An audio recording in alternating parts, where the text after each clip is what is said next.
Hello everyone, welcome to English पुस्तकालय।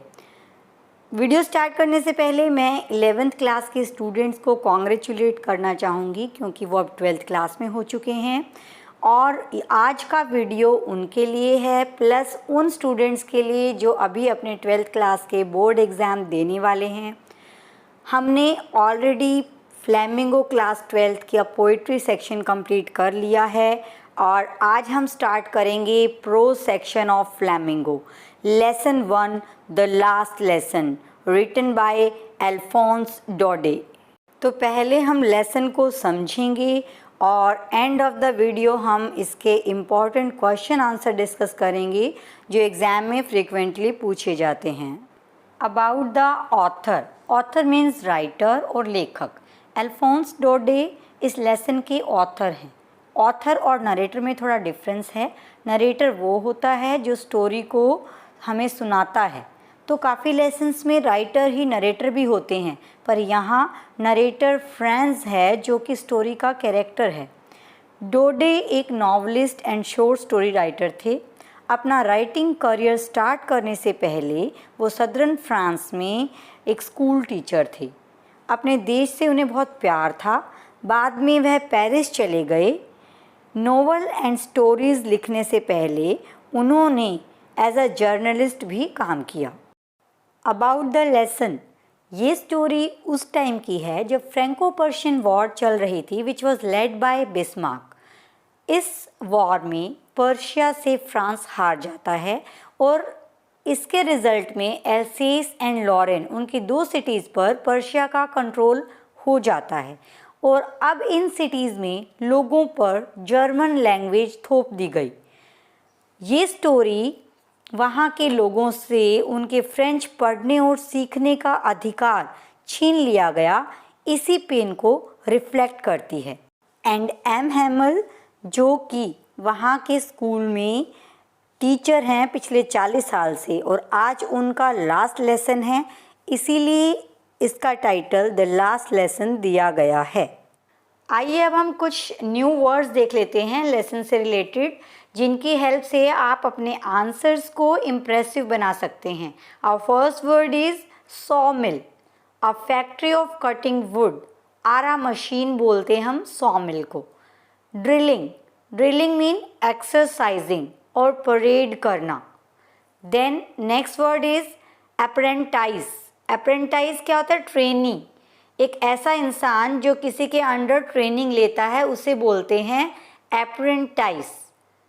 Commotion, commotion mean noise और confusion, शोर शराबा जिसे हम बोलते हैं, तो उसे बोलते हैं कमोशन। ब्लश्ड, ब्लश्ड मीन शर्माना, फेस रेड हो जाता है ना शर्म से, तो उसे बोलते हैं ब्लश्ड। देन प्राइमर, प्राइमर क्या होता है? अ प्राइमरी स्मॉल बुक, एक basic reader book of any language, उसे हम बोलते हैं प्राइमर और ये छोटे बच्चों के लिए यूज़ की जाती है। Next word Sunday clothes. Sunday clothes mean special clothes that a person has. एक स्पेशल ड्रेस, छुट्टी वाले दिन हम एक खास ड्रेस पहनते हैं तो उसे बोलते हैं Sunday clothes. Next word choked. Choked mean being unable to speak. Emotion की वजह से जब हमारा गला रुक जाता है तो उस सिचुएशन को हम बोलते हैं choked. Next word gesture. Gesture mean a signal. कोई भी तरीके का हम सिग्नल देते हैं बाय हैंड जेस्चर, कभी कभी हम गर्दन हिला देते हैं या हाथ से इशारा करते हैं तो उसे बोलते हैं जेस्चर। तो ये थे आपके some of the important words. Now let's move to the lesson. Major characters देख लेते हैं हम। सबसे पहले फ्रांस। फ्रांस एक लड़का है छोटा सा। पहले तो आप स्पेलिंग की तरफ ध्यान दें, FRANZ है। बहुत सारे बच्चे फ्रांस FRANCE ही लिखाते हैं, तो ये फ्रांस है। छोटा लड़का जो कि एम हैमिल के लास्ट लेसन को अटेंड करता है। Second character M हैमिल, main character है हमारे लेसन का। और एम जो है वो किसी चीज़ के लिए स्टैंड नहीं करता, जैसे हम बोलते हैं मिस्टर हैमिल, इसी तरह से ये वे ऑफ एड्रेसिंग है, वो बोलते हैं एम हैमिल। तो ये एक टीचर हैं एल्सेस एंड लॉरेन में, एक छोटे से स्कूल में टीचर 40 साल से वो वहाँ पढ़ा रहे हैं फ्रेंच लैंग्वेज और अपना लास्ट लेसन डिलीवर करते हैं, क्योंकि उसके बाद पर्शियंस ने ऑर्डर निकाल दिए हैं कि एल्सेस एंड लॉरेन में केवल जर्मन लैंग्वेज ही पढ़ाई जाएगी। हाउज़र एंड विलेजर्स, ये जो है सभी विलेजर्स और हाउज़र लास्ट लेसन अटेंड करते हैं जो कि एम हैमल डिलीवर करते हैं। सिर्फ हाउज़र ही है जिसको नाम से बुलाया गया है, बाकी सब विलेजर्स हैं जो बैक बेंचेस पर बैठकर लेसन अटेंड करते हैं। Franz started for school very late that morning. He was afraid of being scolded by M. Hamel. He thought of running away and spending the day out of the doors. The nice day with its chirping birds and watching Prussian soldiers drilling was tempting, but he resisted the temptation and went to the school. France, जो कि आपकी तरह ही एक बच्चा है, उस दिन school के लिए लेट हो गया। अब उसे डर लग रहा था कि एम हैमल उसे स्कोल्ड यानी कि डांटेंगी। एक तो उसने अपना पार्टिसिपल का होमवर्क प्रिपेयर नहीं किया था और दूसरा वो लेट हो गया था, इसलिए उसने सोचा कि वो स्कूल नहीं जाएगा।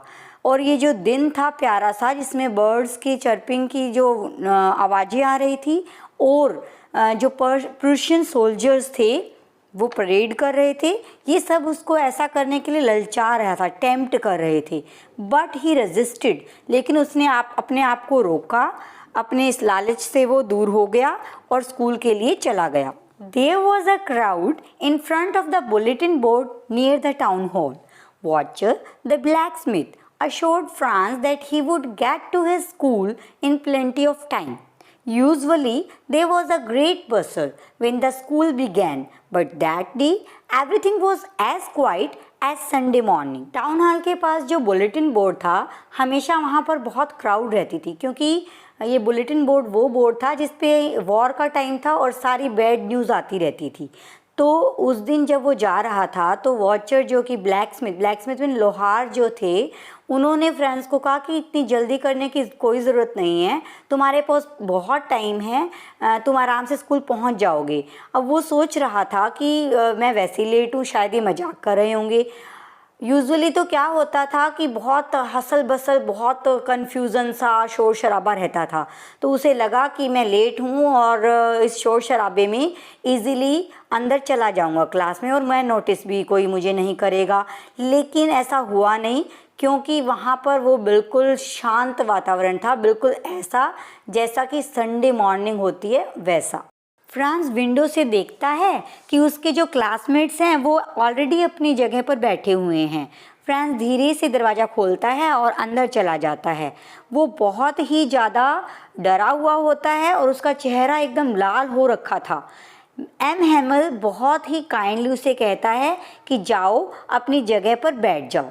फ्रांस बहुत हैरान हो जाता है, क्योंकि उसने ऐसा एक्सपेक्ट नहीं किया था। उसे लगा था एम हैमल उसे बहुत डांटेंगे।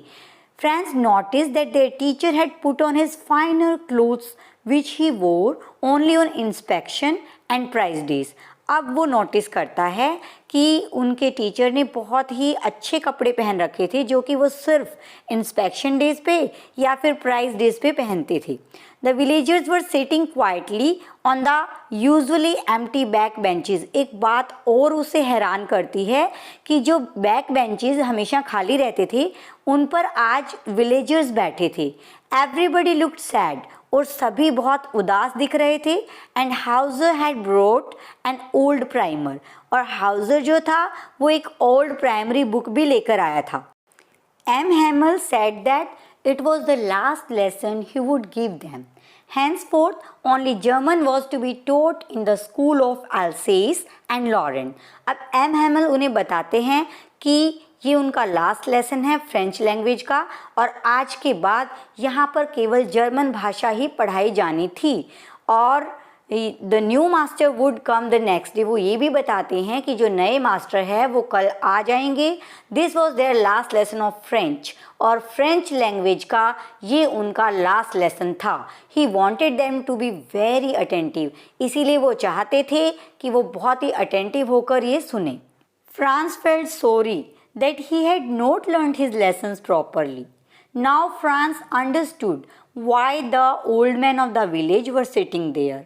अब फ्रांस को सब कुछ समझ आ जाता है, वो बहुत ही उदास हो जाता है और पछता रहा है कि उसने अपने लेसन्स अच्छे से क्यों नहीं याद किए, क्यों नहीं समझे। अब उसे ये भी समझ आ गया कि जो लोग थे गांव के वो पीछे क्यों बैठे थे। They had come to thank the master for his 40 years faithful service. वो वहाँ आए थे ताकि वो धन्यवाद कर सके उन टीचर का जो कि 40 साल से इतनी लॉयल्टी से अपने सर्विसेज उन्हें दे रहे थे और वो अपनी रिस्पेक्ट भी शो कर रहे थे कंट्री के प्रति, जो कि अब उनका नहीं रहा था क्योंकि प्रशियंस ने उन्हें अपने कंट्रोल में ले लिया था। M Hamel asked Franz to recite but he stood there silent. अब एम हेमल उससे पूछते हैं पार्टिसिपल्स के बारे में सुनाओ, लेकिन वो चुपचाप वहाँ खड़ा रहता है। The teacher did not scold him. इस पर एम हेमल उसे बिल्कुल नहीं डांटते। He confessed that his parents and he the teacher were at fault. M Hamel कहते हैं और कन्फेस करते हैं कि ये उसकी गलती नहीं है बल्कि पेरेंट्स की और टीचर यानी कि एम हेमल की गलती है कि वो इम्पोर्टेंस नहीं समझा पाए मातृभाषा की। Then he talked of the French language, the most beautiful language in the world. तब उसने कहा कि फ्रेंच लैंग्वेज सबसे सुंदर लैंग्वेज है वर्ल्ड की, संसार की, सबसे क्लियरेस्ट लैंग्वेज है और सबसे लॉजिकल लैंग्वेज है। He asked them to guard it among them and never forget it. उन्होंने कहा कि इसकी सुरक्षा करें, इसकी रक्षा करें और कभी भी अपनी मातृभाषा को नहीं भूलें। यही एक ज़रिया है जो उन्हें आज़ादी दिलवा सकता है। इसके बाद उनका एक ग्रामर का लेसन करवाते हैं और एक राइटिंग का लेसन करवाते हैं। The pigeon cooed on the roof and French thought if they would make even the pigeons sing in German. अभी छत के ऊपर पिजन्स बैठे थे और वो कू की आवाज़ कर रहे हैं, तो फ्रेंच सोच रहा है क्या प्रुशियंस लोग जो हैं वो पिजन्स को भी जर्मन में सिंग करवाएंगे। M Hamel's sister was packing their trunk in the room above as they had to leave the country next day. उनकी सिस्टर पैकिंग कर रही थी क्योंकि नेक्स्ट डे ही उनको देश छोड़कर जाना था। After writing they had a lesson in history. Even old Hauser was crying. All at once the church clock struck 12. Writing के लेसन के बाद हिस्ट्री का लेसन पढ़ाया। ओल्ड हाउसर रो रहा था और फ्रांस को भी आज सारा का सारा लेसन समझ आ गया था। तभी अचानक से चर्च की घड़ी में 12 बजा दिए एंड द लेसन एंडेड और लेसन ख़त्म हो गया। M Hamel stood up. M Hamel खड़ा हो गया। He wanted to speak but no words came. वो बोलना चाहता था लेकिन उसका गला चोक हो गया था इमोशंस की वजह से और वो बोल नहीं पाया। He took a piece of chalk and wrote on the blackboard as large as he could. उसने एक चौक का पीस लिया और ब्लैक बोर्ड पे जितना बड़ा वो लिख सकता था उतना बड़ा लिखा, vive la France means long live France, and made a gesture with his hand to indicate that the school was dismissed and they might go.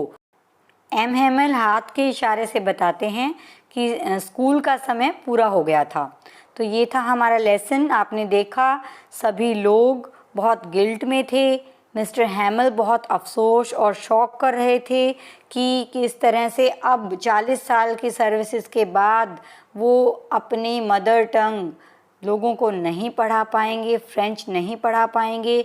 और वहाँ के लोग भी बहुत गिल्ट में थे कि वो अपनी मदर टंग अब नहीं सीख पाएंगे क्योंकि प्रशियन लोग उनको अपनी लैंग्वेज यानी कि जर्मन लैंग्वेज सिखाने वाले थे।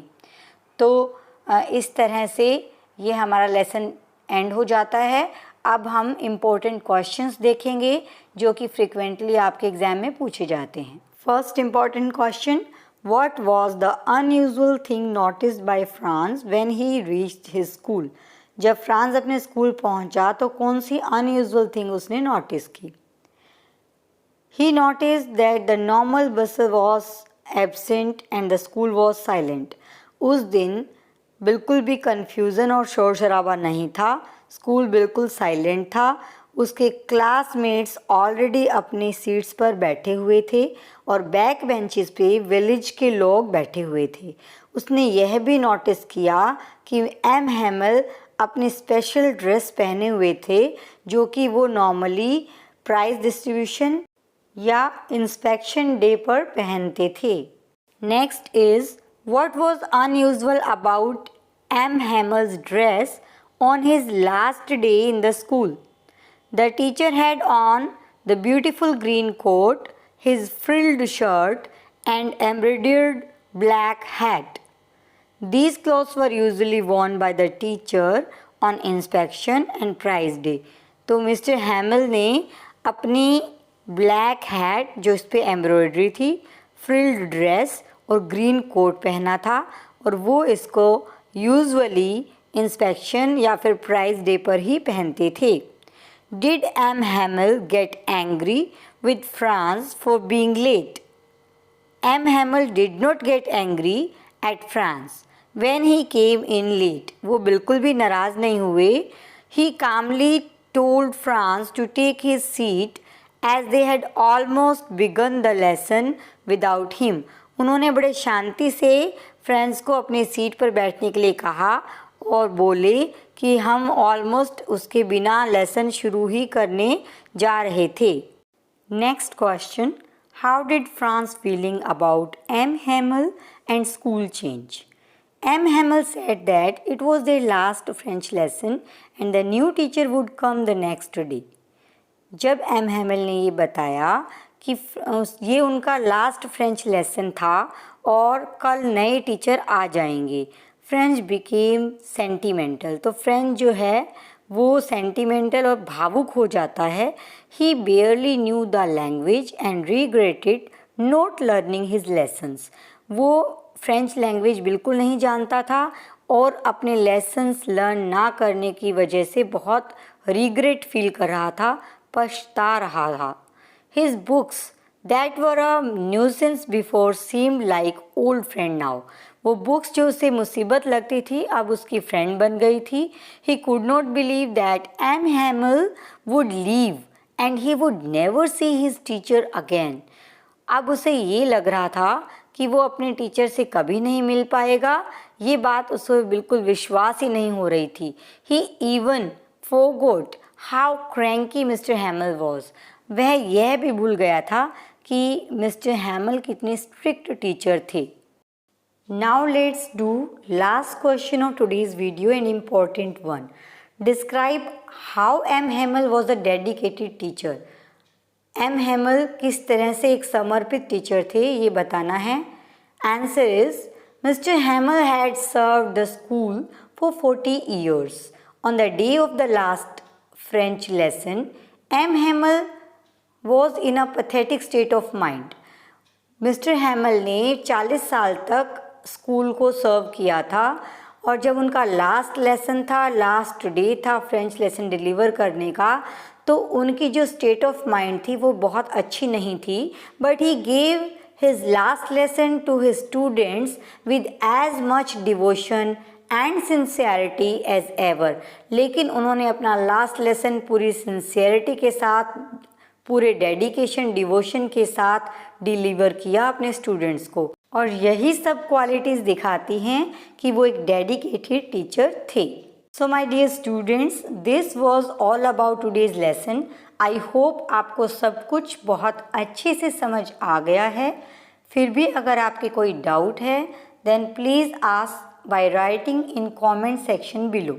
और अगर आपके लिए वीडियो हेल्पफुल है तो please like, share and subscribe, and don't forget to put your valuable comment in comment section below. Thank you for watching. See you again in the next video. Till then, stay home, stay safe and keep learning.